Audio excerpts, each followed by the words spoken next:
When I received the text message that Thursday night, my heart stopped for a second. It was Emily, my daughter. After more than a year of absolute silence. "Mom, can we have dinner on Tuesday? I miss you." I read those words over and over again, my hands trembling, unable to believe it. How could a single text message illuminate all the darkness that had settled into my life since she decided I no longer deserved her love? But when I arrived at her house, something unexpected happened. But before we continue, make sure you are subscribed to the channel and write in the comments where you are watching this video from.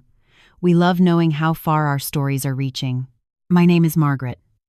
I am 58 years old, and exactly 1 year ago, my only daughter decided to cut me out of her life. I lived in San Francisco, but I traveled seasonally to a town near Napa Valley because I managed a small independent bookstore there.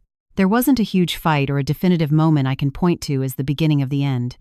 It was a silent, gradual drifting away, until one day calls stopped being answered and texts went unread. The pain of losing a child who is still alive is something I don't know how to explain. It is as if a part of you keeps breathing and smiling somewhere else, but no longer recognizes you. I spent nights trying to understand what I did wrong, searching my memories for the exact moment I lost her affection. Was it after her husband, Julian, came into our lives? Was it when I questioned some of the financial decisions they were making? Or maybe it was that brunch in New York City when I mentioned I felt she was losing too much weight, that she looked sickly, and Julian answered for her, saying I should worry about my own health. Now, with that message lighting up my phone screen, I felt like someone lost in the desert who suddenly sees water desperate, thirsty, not asking myself if it could be a mirage. The days until Tuesday stretched out like never before. There were still 5 days left, but every hour weighed on me as if it were a week. I changed my outfit 5 times before leaving. I put on the green dress she had given me for the last birthday we celebrated when we were still close. I put on makeup, trying to hide the marks that loneliness had left on my face. I got into my car and drove down to the gated community in Los Angeles, where they lived the house I helped them with when I was still welcome. They had moved to Los Angeles for Julian's job. I, on the other hand, was still living in the Bay Area, and I drove those hours with my heart in my throat. I parked in front of the gate at 7:45 p.m., 15 minutes before the agreed time. I didn't want to be late and give her any reason to regret the invitation. The front yard was different, duller, with fewer flowers. I remembered when we planted the blue hydrangeas together.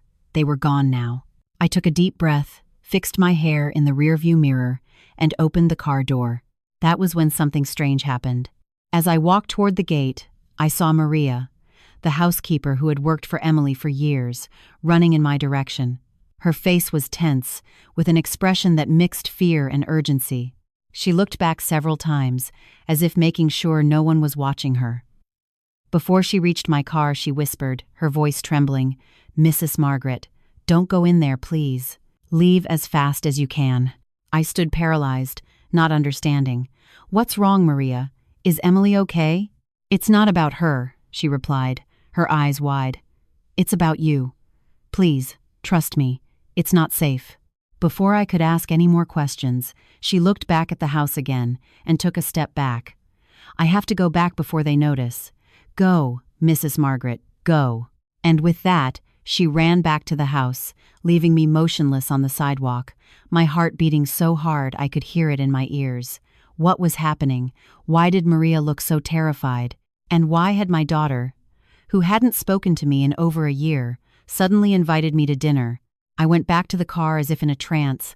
My legs moved automatically while my mind tried to process the warning.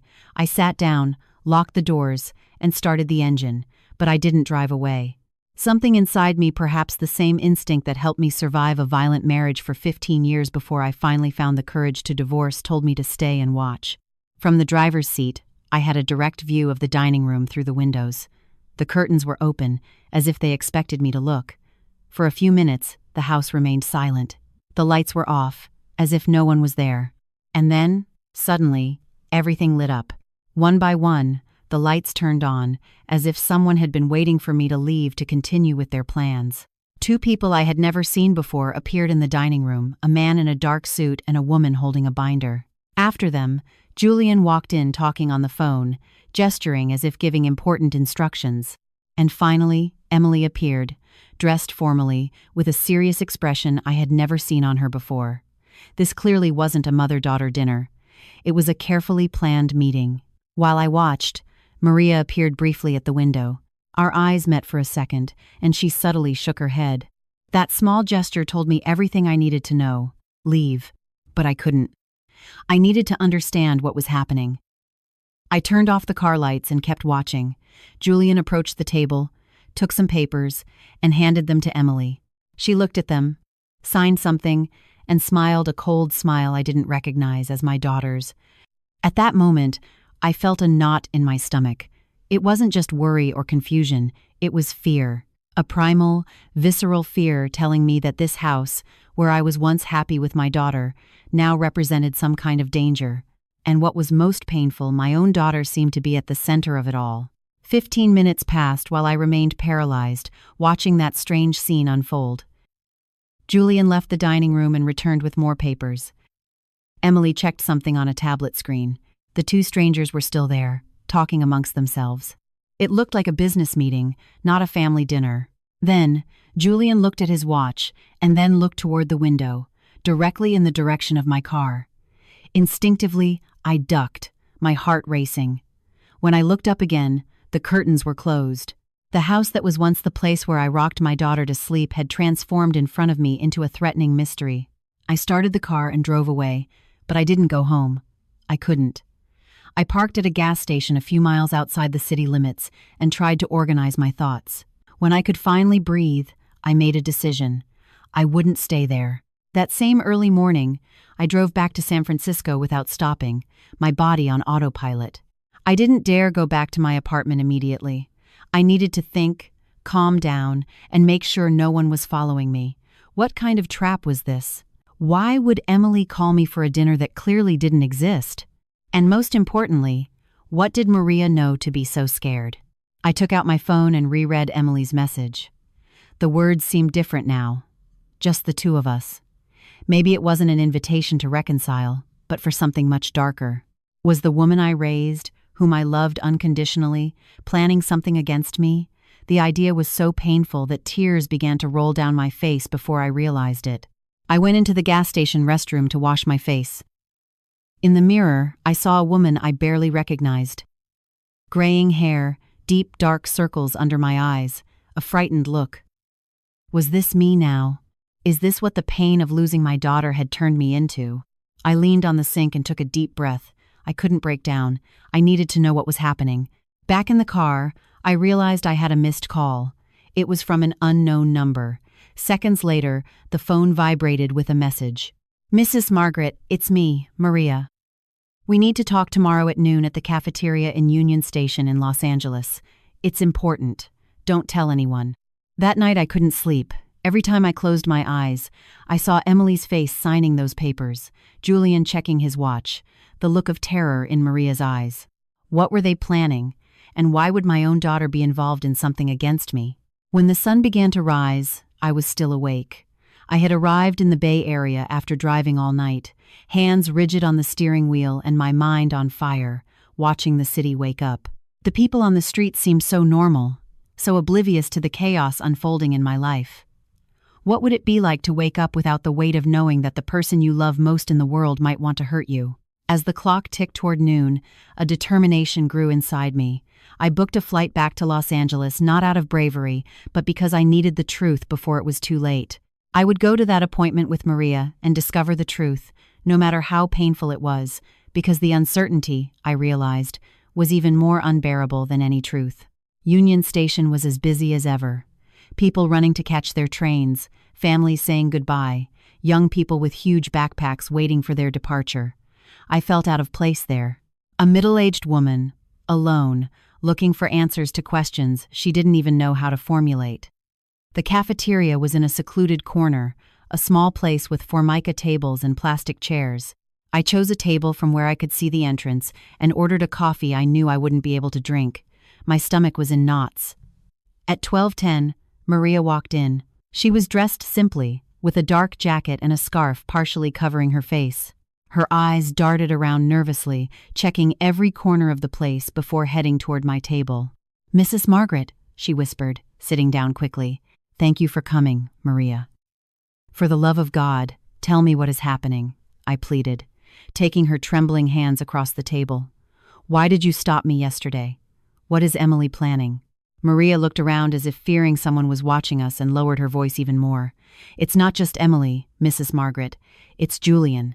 He controls everything. A chill ran down my spine. From the beginning, I never trusted Julian. There was something about him, a calculating coldness behind that charming smile. But Emily was so in love she never wanted to listen to my concerns. Controls. How? I asked. Maria took a deep breath. For months I've seen strange things in that house. Mr. Julian isolates Emily. First it was her friends, then the family. You were the last one to be pushed away. But it was Emily who stopped talking to me, I said, confused. No, Mrs. Margaret. It was him who convinced her that you were trying to control her life, that you didn't respect her decisions. She paused and continued. He twists everything. He makes Emily believe everyone is against her, that only he protects her. Maria looked down, her eyes full of tears. She's losing weight because he even controls what she eats. He tells her she needs to stay in shape, that nobody likes fat women. I felt nauseous. The pieces were starting to fit together, the gradual distancing, the changes in Emily's behavior, the way she started repeating phrases that sounded rehearsed. And the dinner yesterday? I asked. Why invite me? Maria lowered her voice further. I overheard a conversation between them. Mr. Julian said they needed your signature on some documents. I swallowed hard. Something about the house you helped buy and some stocks Emily's father left her, things over which you still have some control.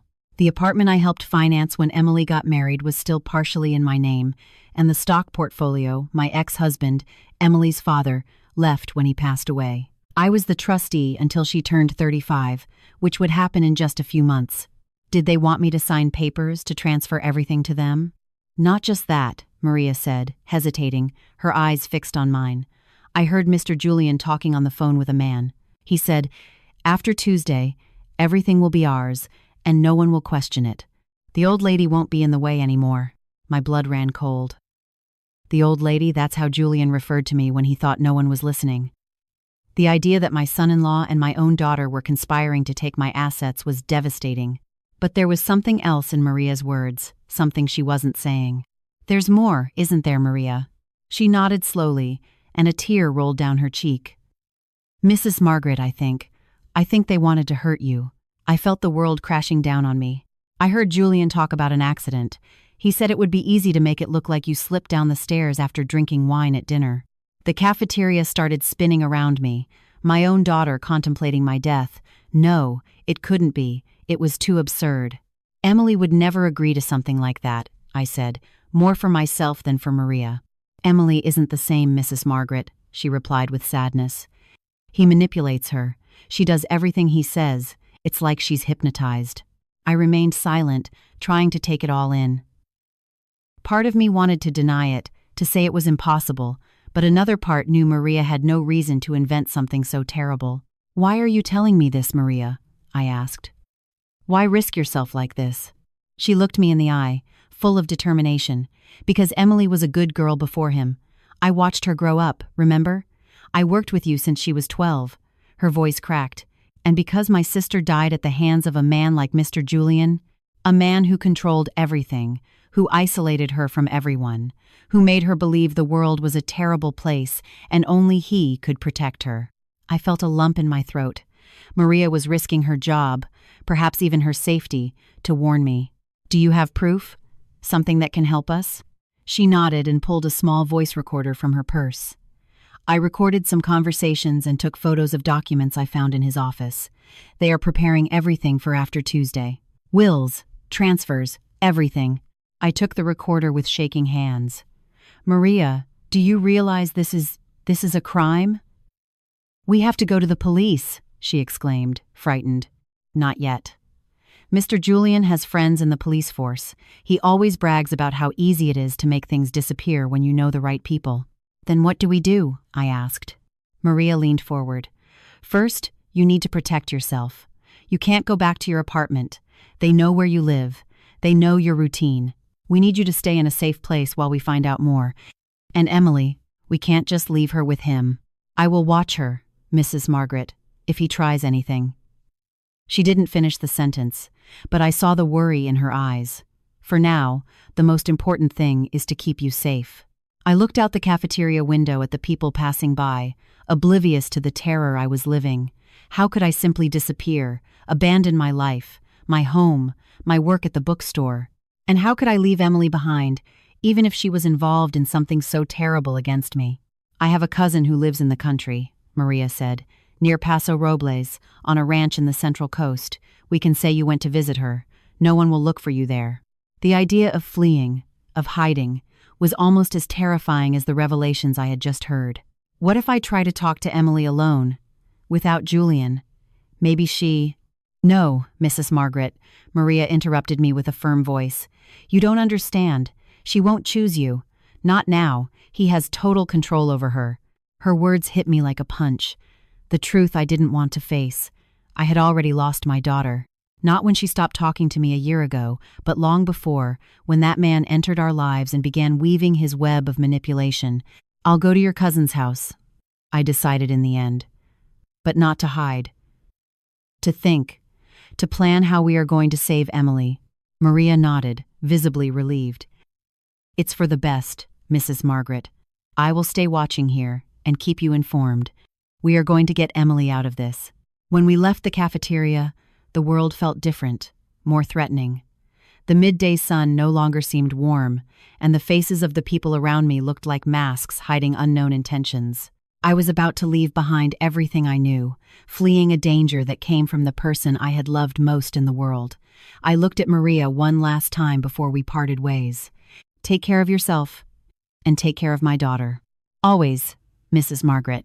I walked toward my rental car, feeling the weight of the recorder in my jacket pocket. That small object contained the truth that could destroy my family forever, but it could also be the key to saving my daughter from a monster who was consuming her from the inside. Maria's cousin's house was in a small rural area, about 3 hours north, near Paso Robles. It was a simple place, with dirt roads and people who still left their doors unlocked at night. Beatrice, a woman over 70, welcomed me as if we were old friends, asking few questions when Maria vaguely explained that I needed a place to stay for a few weeks. Any friend of Maria's is a friend of mine, she said, showing me the back room of the house with an iron bed and floral curtains that reminded me of my grandmother's house. Stay as long as you need. That first night, sitting on the porch, under a starry sky never seen in the city, I tried to put my thoughts in order. I listened to the recordings Maria had given me and examined the photos of the documents. Each piece of evidence was more disturbing than the last. Julian had meticulously created a plan to seize not only the stocks belonging to Emily, but also properties that were in my name. There was a forged will with my supposed signature, leaving everything to Emily in the event of my death, and other documents transfers, powers of attorney all with forgeries of my signature, just waiting for the dates to be filed. But the most terrifying part was hearing my own daughter's voice on those recordings. A voice I barely recognized, mechanically accepting what Julian said, repeating rehearsed phrases about how I had always controlled her, how I never supported her, how I deserved to end up alone. It was like hearing his words coming out of her mouth, as if he were a ventriloquist and she his puppet. The next morning, I reached for my phone to call Benjamin, my lawyer and lifelong friend, but I hesitated. What if Julian was monitoring my calls? What if he discovered where I was? I decided to be more cautious. I used the landline at Beatrice's house, calling from a number Julian didn't know. Margaret? Benjamin answered, surprised. Where are you? I've called your cell several times. I needed to get out of the city for a few days, I replied vaguely. Ben, I need your help, but it has to be with absolute discretion. I explained the situation as concisely as possible, without going into too much detail over the phone. Benjamin listened in silence, occasionally asking direct questions. This is serious, Margaret, he said finally. If you have proof of what you're saying, we must go to the authorities immediately. Not yet, I replied, remembering Maria's warning. Julian has contacts. We have to be strategic. Then what do you suggest? I need more concrete evidence, something that can't be ignored or covered up. Benjamin was silent for a few seconds. I have a friend in the FBI, someone outside the local circle. I can talk to him without mentioning names. For now. Do it, I accepted. In the meantime, I need you to do something for me. Go to my apartment and look for a blue folder in the back of my closet. There are important documents there. The spare key is still in the same place. Yes, with Mrs. Rodriguez in apartment 302. In the following days, I adapted to a routine at Beatrice's house. During the day, I helped with chores to keep my mind occupied. At night, I reviewed the evidence, took notes, connected the dots. Maria sent me short text messages from a prepaid phone, informing me of what was happening at the house. Julian is nervous. He asks about you. Emily seems confused. I heard an argument. He makes strange calls, mentions a plan B. Each message increased my anxiety. What was that plan B? And how was Emily reacting to my disappearance? Part of me wanted to run back, confront them, demand explanations, but another part knew that doing so would be suicide. If they were really planning to kill me, showing up without a plan would only accelerate the process. On the fourth day, Benjamin called me. I managed to speak with my federal contact. He's interested in the case, but needs more details. And Margaret, I went to your apartment. The tone of his voice alarmed me. What happened? Someone was there. Everything was tossed. The blue folder. I couldn't find it. My blood ran cold.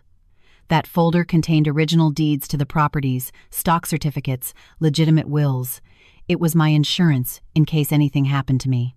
They are one step ahead, I murmured. Is there anything else? There is an investigation against you, continued Benjamin. What? What kind of investigation? It seems someone reported irregularities at the bookstore. Tax evasion, money laundering. It's completely absurd, but it's already underway. Julian's strategy was becoming clear. If I appeared, it would be to face criminal charges, a public scandal that would make it much easier to strip me of everything I had built. And Emily? Did you manage to talk to her? I asked. Benjamin sighed. I tried. She doesn't answer my calls. I went to her house, and the security guard wouldn't let me in, said she wasn't receiving visitors. The situation was worsening faster than I imagined. They weren't just trying to erase my financial existence, but also my reputation. It was a perfect trap. If I stayed hidden, I would lose everything. If I showed up, I would be arrested. We have to act faster, I decided. Can your federal contact start an investigation without alerting the local police? Maybe, but he would need concrete evidence. I have recordings, photos of documents. Is that enough to start? Perhaps. I'm going to check. When I hung up, I realized Beatrice was in the kitchen doorway watching me with concern. Serious problems, right? She asked, sitting with me at the table. I nodded without going into details. She took my hands in hers, wrinkled by time and work. You know, dear? When I was young, my husband beat me every day for anything. I thought I deserved it. That was just how things were. Until one day he hit our son. That's when I understood it wasn't about me. It was about him, about the power he wanted to have over us. I looked at her, surprised by the sudden confession. What I mean, she continued, is that sometimes we need to see someone we love being hurt to understand that we are being hurt too. My daughter is in danger, isn't she? She asked. Yes, I admitted, but she doesn't see it because he doesn't let her. That's how they work, Beatrice said. They isolate, control, make the person doubt their own judgment, and when you finally wake up, it's already too late. How did you escape? I asked. Beatrice's face lit up with a sad smile. I didn't escape. He died. He had a heart attack during one of his fits of rage. God has a peculiar sense of humor, don't you think? She got up, adjusting her apron. But you can still save your daughter and yourself. When she left, I stood there thinking about her words. Maybe Beatrice was right. Maybe the problem had never been between Emily and me. It was Julian who had created that division, feeding it with lies and manipulation. And if my daughter repeated those horrible phrases about me, it wasn't because she believed them, but because he had programmed her to say them. That night, I received a message from Maria that changed everything. He is planning to take her away. I heard him talking about a house abroad. He says, you two will never see each other again. Take her away? Where? Why? The questions swirled in my head. If Julian managed to get Emily out of the country, I really might never see her again. And if he had already managed to transform her so much in just 2 years, what would he do when he had her completely isolated, with no one to question him? I couldn't wait any longer. I couldn't trust the legal system to act in time. My daughter was in immediate danger, even if she didn't know it. I had to get her out of Julian's clutches before it was too late. I picked up my phone and called Benjamin. "Change of plans," I said as soon as he answered. "We aren't going to wait for the formal investigation. We have to act now." "What do you have in mind?" "We are going to get her out of there," I replied, surprised by the firmness of my own voice. "We are going to get my daughter out of that house, and you are going to help me." We spent the next 2 days developing a plan that under normal circumstances I would have considered madness. But nothing had been normal for a long time. Benjamin, initially reluctant, ended up accepting that we couldn't wait for the slow legal process, especially with Julian's threat to take Emily out of the country. "You understand this can go wrong in many ways, right?" He warned me during one of our calls from the prepaid phone Beatrice had lent me. "I understand," I replied. "But standing by while my daughter disappears forever would be much worse." Benjamin had contacts. One of them was Mark, an ex-cop who now worked as a private investigator in Los Angeles. Another was Sarah, a psychologist specializing in victims of abusive relationships. Both agreed to help, more out of friendship with Benjamin than fully believing my story. But that didn't matter. What I needed were competent people, not conviction. The plan was relatively simple. We needed to create a situation where Emily was alone without Julian long enough to talk to her. Maria would be key to this. She would notify us when Julian left the house, preferably for several hours, and then we would act. "What if she doesn't want to leave with you?" Mark asked during our meeting at a roadside diner outside LA. "She doesn't need to want to," Sarah explained. "In cases of severe psychological manipulation, the victim rarely recognizes their situation. Our mission is to create an interruption in control to allow her to think for herself, even if only for a few hours." "What if he comes back while we're there?" I asked, feeling a chill just thinking about it. "I'll be ready," Mark replied without giving further details, but his tone made me believe he knew how to handle men like Julian. The opportunity came 3 days later. Maria sent me a message at 9 a.m. "He leaves for Miami today, business trip. Flight at 1:1. Doesn't return until tonight. She will be alone." My heart began to pound.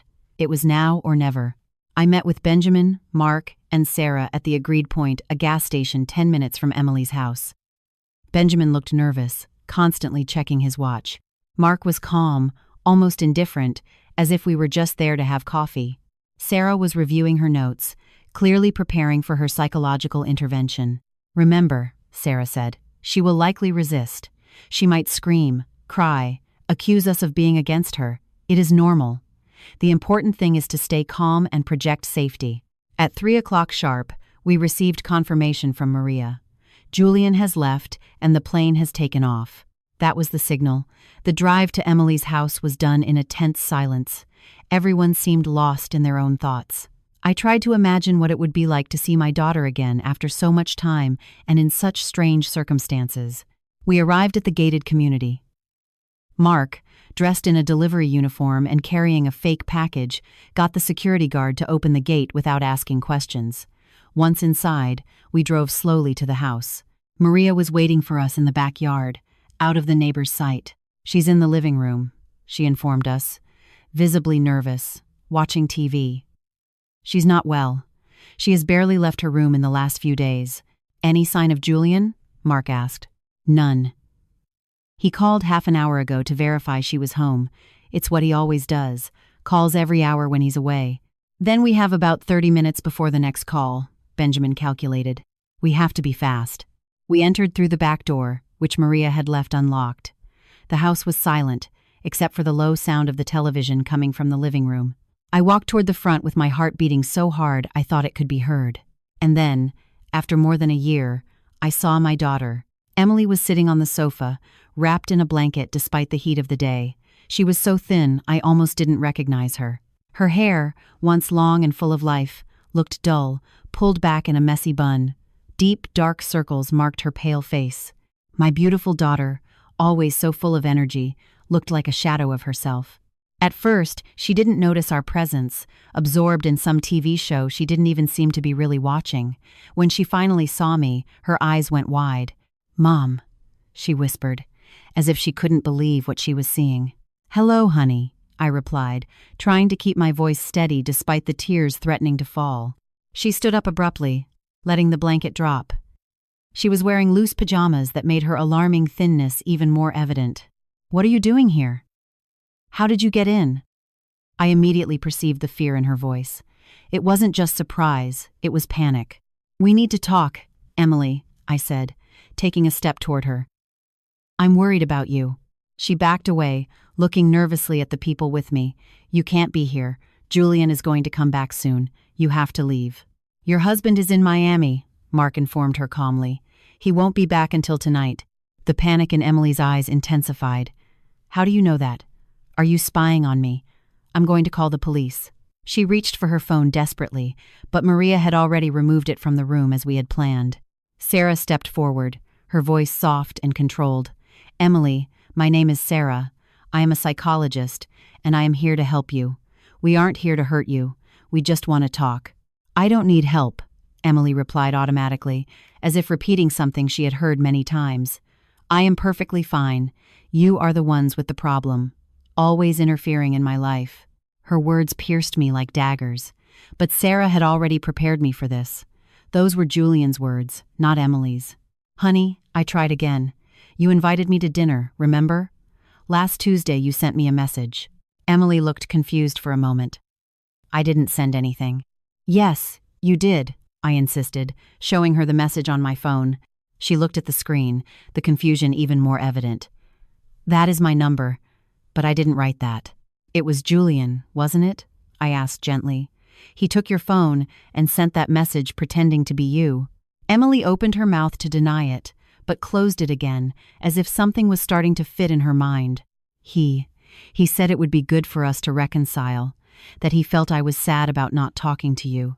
But then he said you canceled, that you didn't want to see me." "I was there, Emily, at the agreed time," I said. But Maria stopped me from entering because she heard Julian planning something against me. Emily looked at Maria, who nodded silently. "It's true, child. I heard him talk about making it look like an accident, about how you would inherit everything after your mom fell down the stairs." "No," Emily murmured, shaking her head. "He wouldn't do that. He loves me. He protects me." "Protects you from what, Emily?"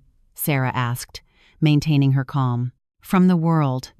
From people who say they love me." "Look at yourself," Sarah said gently. "Are you happy? Are you healthy? Or are you afraid all the time?" Emily began to cry, her shoulders shaking under the weight of the questions. I wanted to run to her, hug her, tell her everything would be fine, but Sarah had been clear. We needed to maintain emotional distance. At this first moment, Emily had to process. "He says you don't understand me, that you want to control me, that only he knows what's best for me." "And do you believe that?" I asked quietly. "I don't know what to believe anymore," she admitted, suddenly exhausted. "I am so tired." In that instant, I realized how much damage my daughter had suffered, not just physical, but emotional and psychological. Julian had systematically destroyed her confidence, her sense of reality, her connection with the world, and I had allowed it, staying away when I should have fought harder. "Emily," Sarah said, "you don't have to decide anything right now. We only ask that you come with us for a few hours to a neutral place, without Julian's influence, just to talk." "He's going to be furious if I leave," she murmured, fear evident in her voice. "Does he control where you go?" Mark asked with a professional tone, though his eyes showed indignation. Emily hesitated, as if realizing for the first time the absurdity of the situation. He says it's for my safety. That there are people who want to hurt us. People like your mother." Benjamin intervened, speaking for the first time. "Emily," he said, and I saw something in her eyes I hadn't seen in a long time. Doubt not about me, but about the lies she had believed. "He said you wanted to keep me away from him because you were jealous, because I had a perfect marriage and you failed at yours." I took a deep breath, feeling the blow of those words, but understanding they weren't truly hers. "Emily, your father and I separated because he was unfaithful to me. You know that. And I have never wanted anything other than your happiness. If Julian really made you happy, I would be the first to support you. But he doesn't make you happy, does he?" Sarah seized that moment of vulnerability. You are increasingly isolated, thinner, and more frightened every day."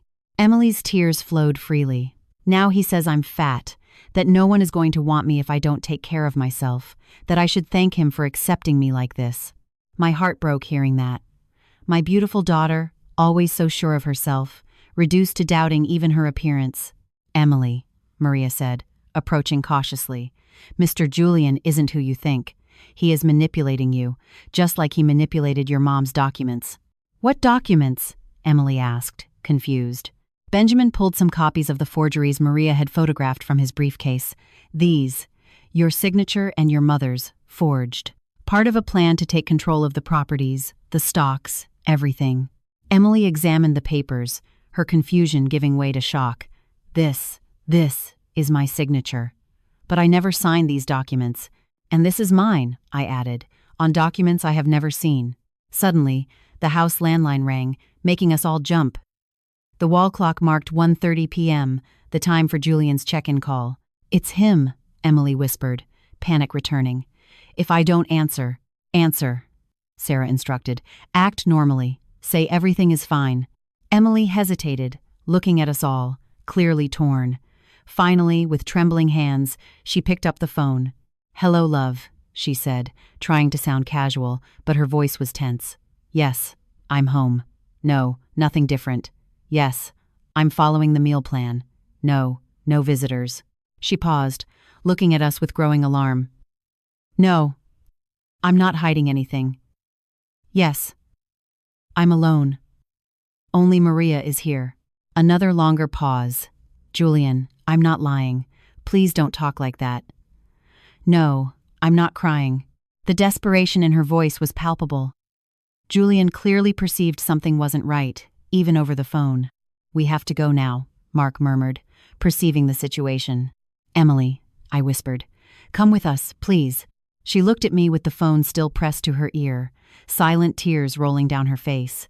Then, in a moment of clarity that gave me hope, she spoke into the phone. "Julian, I have to hang up. I don't feel well." And she hung up, ignoring the immediate ring back that followed. "He's going to call security," she said quickly, grabbing her purse. "We have to leave before he locks the gates." There was no time to celebrate that small victory. We left quickly through the back, exactly how we had entered. Mark went for the car while we waited tensely in the patio, alert to any movement. "He's going to find me," Emily murmured, hugging herself. "He always finds me." "Not this time," I promised her, finally allowing myself to touch her arm.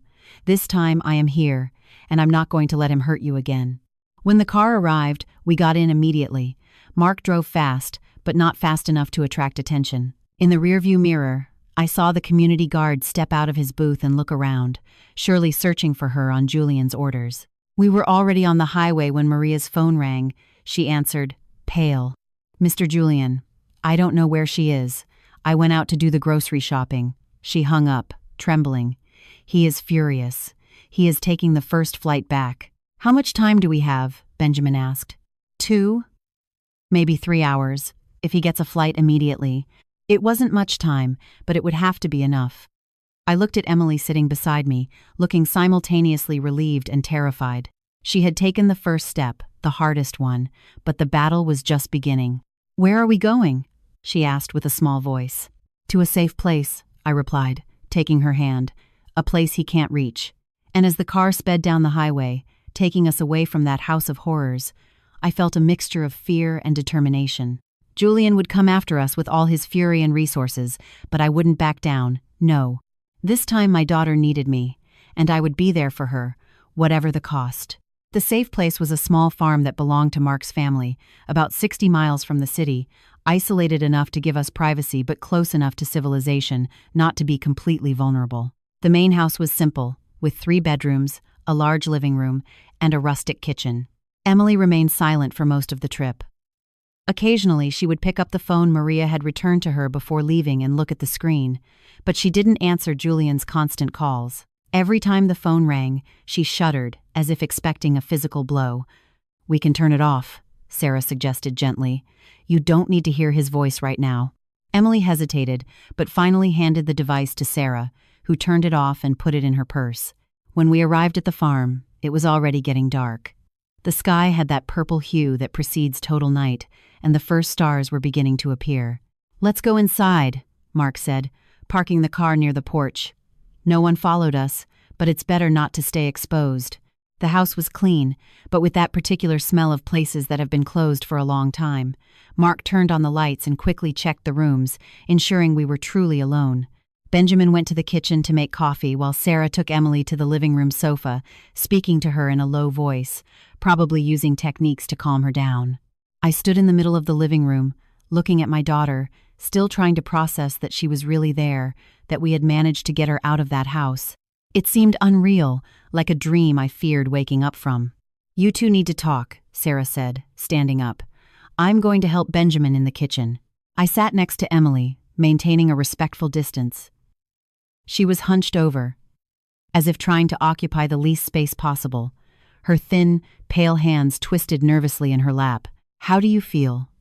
I asked, knowing it was a clumsy question, but not knowing where to start.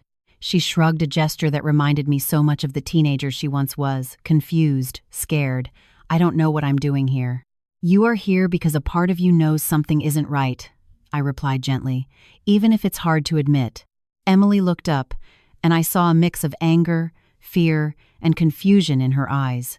"You hate Julian. You've always hated him since the beginning." "No, Emily. I distrusted him when I saw how he was changing you, how he pulled you away from everyone who loved you." "He protects me," she replied automatically, but her voice no longer held conviction. "From what, honey? From whom? From your mother who only wants to see you happy? From your friends you haven't seen in over a year? From the life you left for him?" She didn't answer, but I saw her eyes fill with tears. "Emily, look at yourself," I continued, trying not to sound accusatory. "You are so thin I barely recognized you. You are in panic over a call from your own husband. You live isolated, without friends, without family. Is that protection? Or is it a prison?" A tear escaped and ran down her cheek. He says it's for my own good. That I was naive. That people wanted to take advantage of me." "And who took advantage of you, honey?" I asked. "Your friends who called you every day until you stopped answering? Me, who called you for months without an answer? Or the man who controls what you eat, where you go, and who you talk to?" She covered her face with her hands, sobbing silently. I wanted to hug her, but I knew I had to let her process her own emotions. Emily needed to reach her own conclusions. "When was the last time you felt truly happy?" I asked after a moment. She lifted her face, thoughtful. "I don't know. Before, I suppose. Before everything got so complicated. Before he started isolating you? Before he made you doubt yourself and everyone around you?" Emily nodded slowly, as if admitting something to herself for the first time. "In the beginning, it was different. He was attentive, affectionate, made me feel special. That is how they operate," said Benjamin, returning to the living room with a tray of coffee. "They start by making you feel like the most important person in the world. Then, little by little, they wear you down, isolate you until you depend completely on them." Emily looked at him with curiosity. "How do you know that?" Benjamin placed the tray on the table and sat in the armchair opposite us. "My sister went through something similar. It took us years to realize what was happening. By the time we finally got her out of that situation, she was almost not the person we knew." "And how is she now?" Emily asked with a glint of hope in her eyes. "Is she better?" "I doubt anyone recovers fully from that kind of abuse," Benjamin replied. "But she lives again. She has friends, works, smiles, simple things that seemed impossible before." The word abuse made Emily shudder. "He never hit me," she murmured. "Abuse isn't just physical," Sarah explained, joining us. "Control, manipulation, isolation, humiliation, all of that is also abuse." "Manipulation?" Emily repeated, confused. "It's when someone makes you doubt your own perception of reality," Sarah continued. "When they tell you things that happened never occurred or that you are imagining them. When they turn your legitimate concerns into paranoia." Emily fell silent, and I could see the pieces starting to fit in her mind, how she reviewed memories under a new light. He does that," she finally admitted, her voice almost inaudible. "When I say something worries me, he says I exaggerate. When I remember something he said or did, he swears it never happened. that I'm confusing things.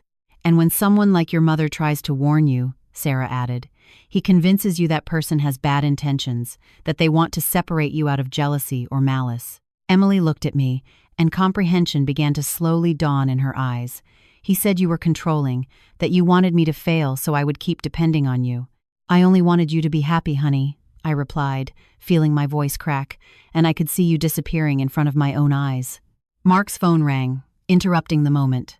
He answered immediately, and his expression hardened. He's at Beatrice's house, he informed us upon hanging up. One of my contacts in the police warned me. Julian managed to trace a call you made from there, Margaret. He is furious, threatening everyone. My blood ran cold.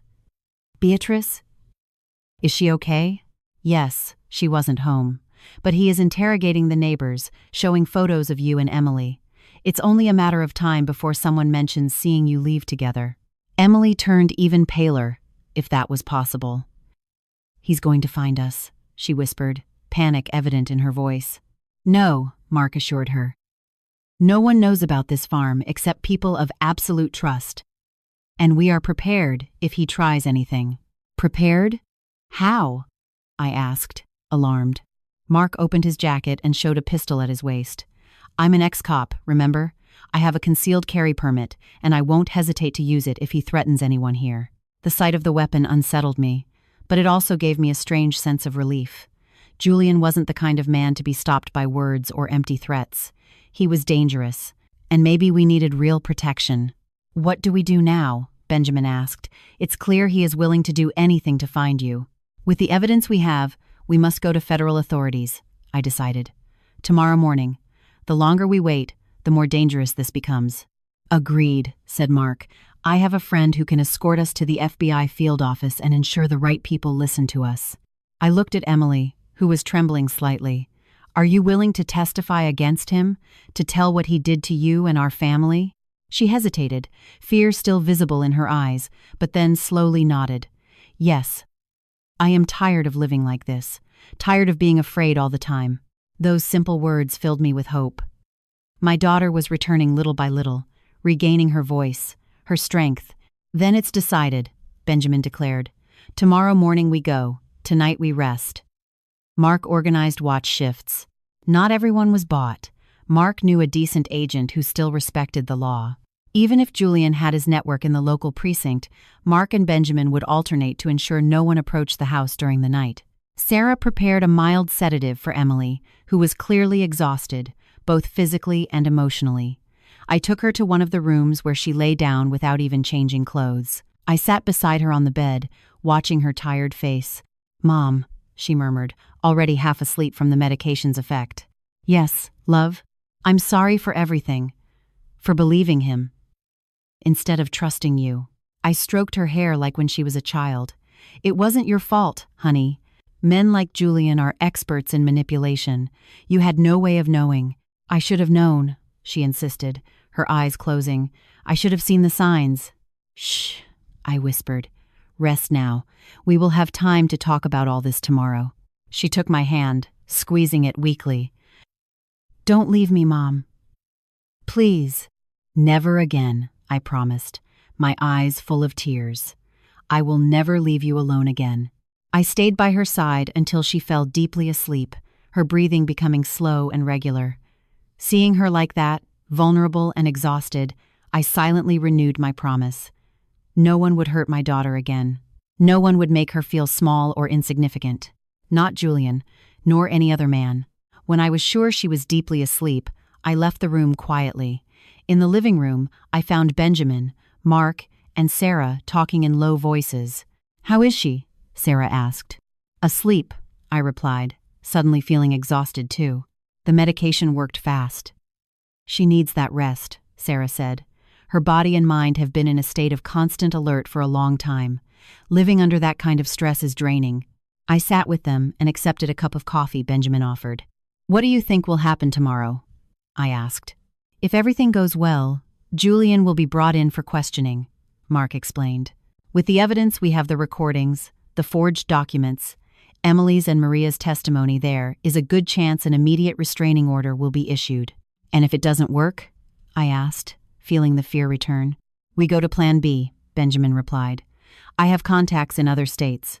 We can take you to a safe place while we resolve everything legally. The idea of fleeing, of hiding with Emily somewhere far away wasn't ideal, but I would do anything to keep her safe. We kept talking for a while longer, refining the details of the plan for the next day, until exhaustion finally overcame me. Sarah accompanied me to another room, making sure I rested too. You were very brave today, she told me as I lay down. Extracting someone from an abusive relationship is one of the hardest and most dangerous things there is. She is my daughter, I replied simply. I would do anything for her. Sarah smiled gently. Rest. Tomorrow will be an important day. When she left, I lay looking at the ceiling, trying to organize my thoughts. So many things had happened in the last few days. My life had turned upside down since that message I received on Thursday. It seemed like a lifetime had passed. I fell asleep thinking of Emily, of the smiling girl she was and the strong woman I knew she could be again. I dreamed of simpler days, when it was just the two of us against the world after her father left. Days of laughter in the kitchen, movies on the sofa, midnight confessions. I woke up with a start at the sound of glass breaking. For an instant, I was disoriented, not knowing where I was. Then memories rushed back. The farm, Emily's extraction, the plan for tomorrow. I got up immediately, my heart beating wildly. The digital clock on the nightstand read 3:17 a.m. The house was silent, except for muffled voices coming from the living room. I advanced carefully down the dark hallway. The voices became clearer. One was Mark's, tense and low. The other made my blood run cold. It was Julian. Where are they? His voice demanded with a coldness that chilled me to the bone. I already told you I don't know what you're talking about, Mark replied with a controlled but firm voice. Don't take me for an idiot, Julian growled. I know Margaret took my wife. I know you are helping her, and I know they are here. I stopped at the corner of the hallway, hidden in the shadows. From there, I could partially see the living room. Mark was standing blocking Julian's path. His hand was near his waist, where I knew he carried his gun. Julian had his back to me, but his posture was aggressive, intimidating. You are trespassing on private property, Mark said, still calm. I suggest you leave before I call the police. Julian let out a cold, cruel laugh. The police? Do you really think they are going to believe you? I have friends at the precinct. They know my wife has psychological problems, that her mother is taking advantage of that to turn her against me. My heart pounded. Julian had already prepared the ground, constructing a story that made us look like the villains. Typical of an abuser. Always one step ahead, always controlling the narrative. I'm not alone, you know? Julian continued, taking a step toward Mark. I have people outside. If you don't bring Emily to me right now, things are going to get very ugly. I saw Mark's hand move toward his weapon. I'm going to ask you one more time, he said. Get out of this house. Time seemed to stop. I knew I was about to witness something terrible. If Julian advanced, Mark would draw the gun. If Mark drew the gun, Julian would react. Someone could get hurt or worse. That was when I heard a door open behind me. I turned and saw Emily coming out of her room, eyes wide with fear. It's him, she whispered. He found us. Before I could stop her, Emily passed me and walked into the living room. Julian, she called out, her voice trembling. Both men turned toward her. Mark's face showed alarm. Julian's, a mixture of triumph and contained rage. Honey, Julian said with a suddenly sweet tone, though his eyes remained cold. I was so worried about you. Let's go home. He extended his hand toward her. But Emily didn't move. She stood in the middle of the room, visibly shaking, but firm. No, she said. The word came out as a whisper. Julian's face hardened. What did you say? I said no, Emily repeated, a little louder. I'm not going back with you this time. I entered the room and stood next to Emily. Benjamin and Sarah appeared from other rooms, alerted by the commotion. You heard my daughter, I said, looking directly at Julian. She isn't going anywhere with you. Julian looked at us, his gaze passing from Emily to me and then to the others. For a moment I thought he was going to attack us. Then, unexpectedly, he smiled. All right, he said, taking a step back. If that's how you want to play. He reached into his pocket and pulled out a phone. He dialed a number and spoke briefly. They're all here. Later I would understand how he did it. Hours earlier, Julian had already filed a missing person report and accused me of manipulating Emily before any of us could react. Intense lights flooded the living room windows. Headlights, several cars. As I said, Julian continued, his smile widening, I didn't come alone. Mark ran to the window and looked through a crack in the curtains. Damn, he muttered. There are at least 3 cars out there, and one is a police cruiser. My heart sank. How had Julian found us? How had he managed to get the police on his side so quickly? You see? Julian said, turning to Emily. Everyone knows your mother is manipulating you, that she kidnapped you to keep you away from me. They are here to take you home, where you belong. Emily looked at him. Fear was evident in her eyes, but there was something else too. Determination. No, she said again, this time with a steadier voice. I am never going with you again. Julian's smile faltered and gave way to naked fury. You have no choice, you stupid girl. You are my wife. You do what I say. You always have. You always will. At that moment, a loud knock was heard at the door. Police, open up! Benjamin gave me a desperate look. What do we do? We have the evidence, Sarah reminded him. The recordings, the documents. We aren't doing anything illegal. But will they listen to us? I asked, feeling panic rising. What if Julian has already convinced them we are the villains? Mark made a quick decision. We open the door. If we try to resist, it will only make everything worse. He went to the door and opened it. 2 uniformed officers entered, followed by a man in a suit whom we assumed was a detective. What is going on here? The detective asked, scanning the room. Julian immediately adopted the role of the worried husband. Detective Ramirez, as I explained in the report, my wife disappeared yesterday. Her mother convinced her to run away. I am just trying to take her back home. The detective looked at Emily. Ma'am, is this true? Are you here of your own free will? Before Emily could answer, Julian intervened. She isn't well, detective. She has a history of emotional problems. She is confused. Rage invaded me. My daughter does not have any problems, I exclaimed. It is that man who has manipulated and psychologically abused her for years. The detective looked at me skeptically. Ma'am, we have an official report stating you may have kidnapped your own daughter. That is absurd, Benjamin protested. We have proof of abuse, manipulation, forged documents, testimonies. Are you going to believe him? Julian laughed, turning to the detective. They are her friends. Obviously, they will say anything to cover for her. The room filled with tension. Everyone talking at the same time. The police looked between one group and the other, clearly confused, not knowing whom to believe. It was then that Emily took a step forward. I want to file a complaint, she said, with a surprisingly clear and firm voice. The room fell silent. All eyes turned to her. A complaint? For what, miss? Asked the detective. Psychological and emotional abuse, Emily replied. Document forgery, attempted fraud, maybe even attempted murder. Are you delusional? Hissed Julian. No one is going to believe that. I have proof, Emily continued, ignoring him. She turned to Sarah, who quickly handed her purse. From inside, Emily pulled out the recorder Maria had given me. Here are recordings of my husband talking about plans to forge my mother's signature and take control of her properties. There are also recordings where he talks about an accident my mother would suffer during a dinner that was never planned. The detective took the recorder, observing it with interest. This is serious, miss. Are you sure of what you are saying? Completely, Emily replied. Then, slowly, she unbuttoned the sleeve of her blouse and pulled it up, revealing bruises on her arms, finger marks clearly visible against her pale skin. And this, she said, is what happens when I don't agree with him, when I don't eat exactly what he orders, when I talk to someone without his permission. I stared at my daughter's arms with nausea. How did I not notice? How did I not see the physical signs of abuse? But of course, Julian was too smart to leave visible marks, and he had kept us apart for so long. The detective looked at Julian now with a very serious expression. Sir, I think we need to talk at the station. This is ridiculous, Julian exploded, finally losing control. She is lying. You all lie. He took a step toward Emily, his face twisted in anger. But the officers interposed immediately, grabbing him by the arms. You'd better come with us now, sir, said one of the policemen.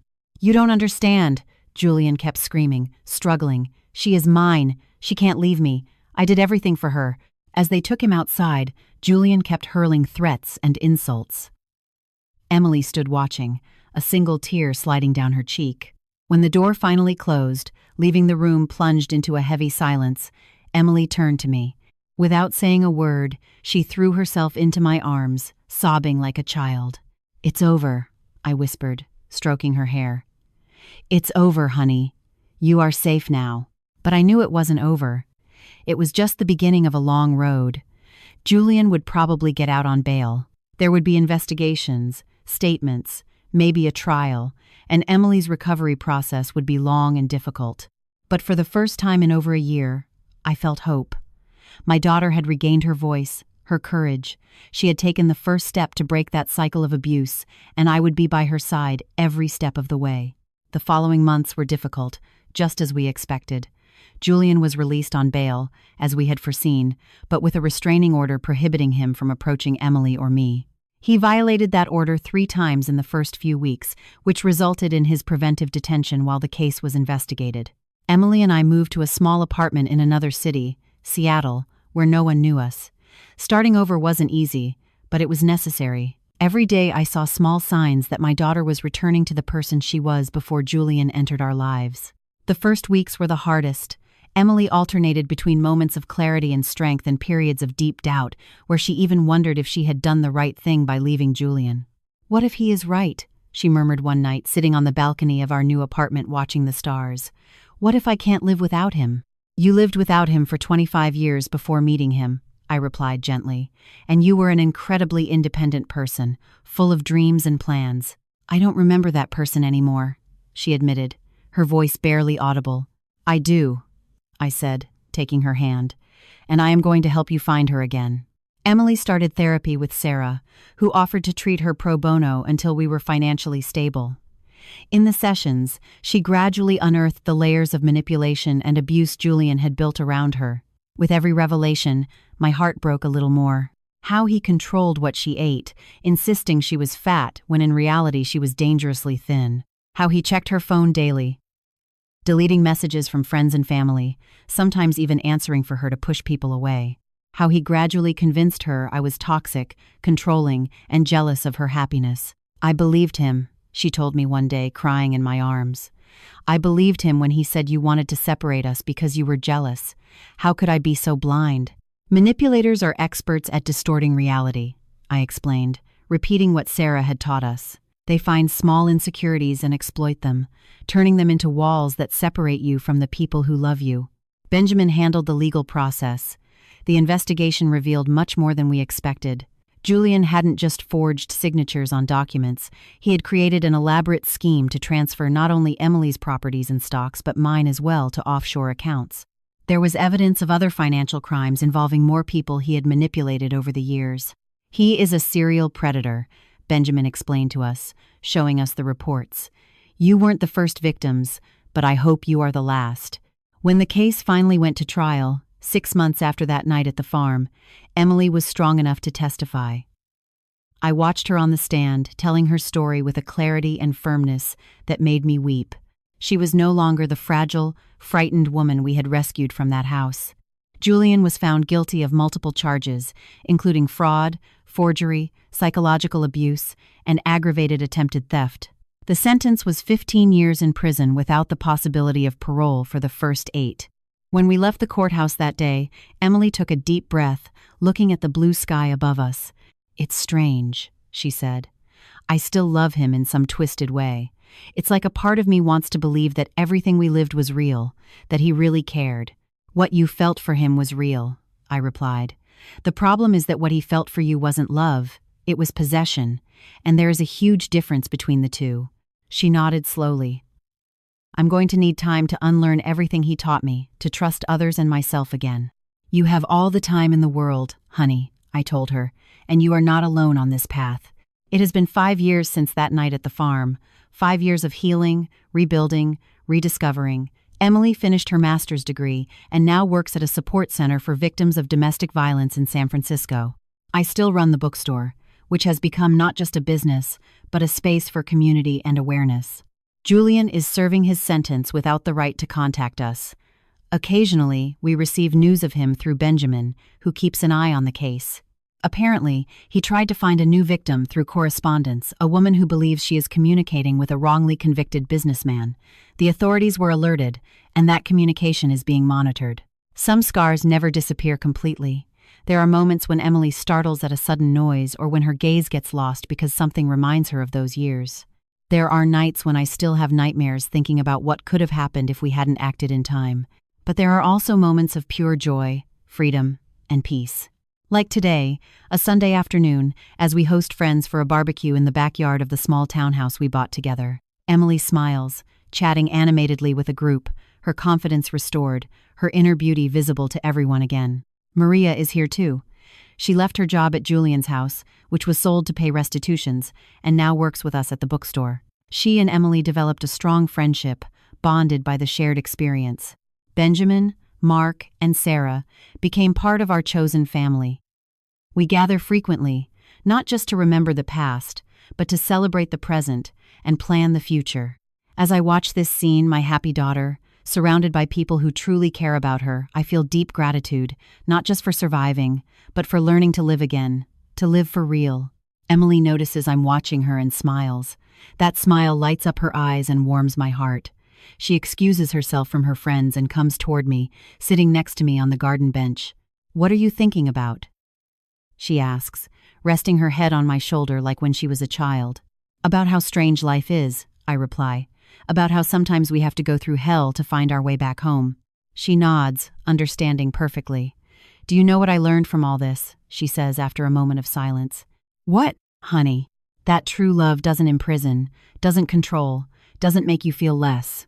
True love liberates, strengthens, makes you grow." She squeezes my hand. "Like your love for me." Silent tears run down my face. 5 years ago, I was desperate, sitting in my car, watching my daughter through a window, trying to understand how we had reached that point. Today she is here beside me, free from the invisible chains that held her. And I am here witnessing the miracle of her recovery, knowing that no matter how dark the night, there is always a chance to start over when the dawn comes. "Mom," Emily says, interrupting my thoughts. "Thank you for never giving up on me." I kiss her forehead gently. "That is what mothers do, honey. We never give up."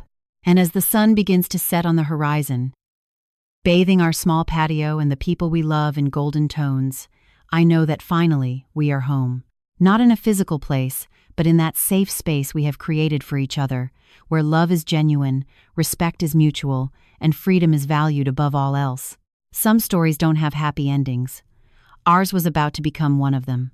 But thanks to courage, perseverance, and true love, the kind that respects, strengthens, and liberates, we managed to rewrite our destiny. And that is the message we share with all the Emilys and Margarets we meet along the way. It is never too late to rewrite your story. It is never too late to escape the shadows and walk toward the light. It is never too late to come home. Now I am curious about you who are listening to my story. What would you do if you were in my place? Have you gone through something similar? Leave it in the comments. Thank you from the bottom of my heart for listening to this story until this very last moment. And in the meantime, on the final screen, I leave you 2 other favorite stories from the channel that will undoubtedly surprise you. Thanks for staying until the end.